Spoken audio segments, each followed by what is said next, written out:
Autre audience, cette fois-ci à la primature. Le Premier ministre Aousso Kouadio-Giano a accordé hier une audience au bureau exécutif de l'UNJCI, entendez Union nationale des journalistes de Côte d'Ivoire.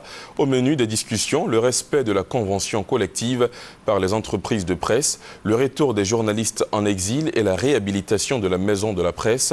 Le compte-rendu de Jean-Jacques Ouaméala.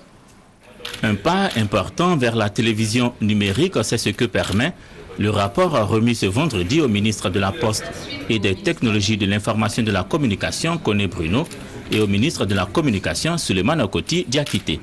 Ce rapport est le fruit de 6 mois de labeur du groupe de travail pour la préparation de la Côte d'Ivoire au passage à l'audiovisuel numérique, rapport comprenant de nombreuses propositions.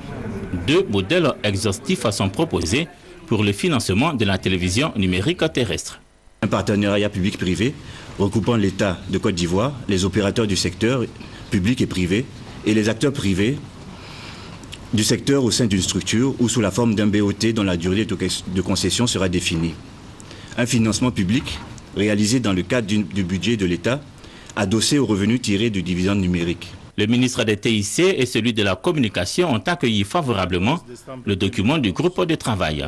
Document qui met en exergue les mutations profondes au triple niveau technique, juridique et économique, surtout l'engagement du gouvernement qu'implique le développement de la télévision numérique.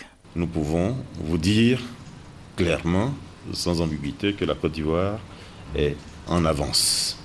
Et en avance maintenant, le défi c'est de tenir cette avance-là, de faire en sorte que, à l'échéance, c'est-à-dire en 2015, nous soyons capables de faire un basculement sans désagrément pour les utilisateurs.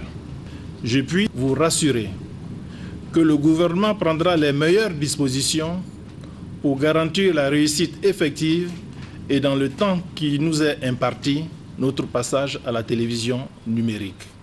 Les conclusions du rapport seront présentées dans les meilleurs délais au gouvernement. Dès son adoption, les différentes actions que vous recommandez seront rapidement mises en œuvre afin que les exigences de délai qui s'imposent à nous soient respectées. Le groupe de travail souligne qu'obligation est faite à la Côte d'Ivoire de réussir sa migration à la bande UHF avant le 17 juin 2015.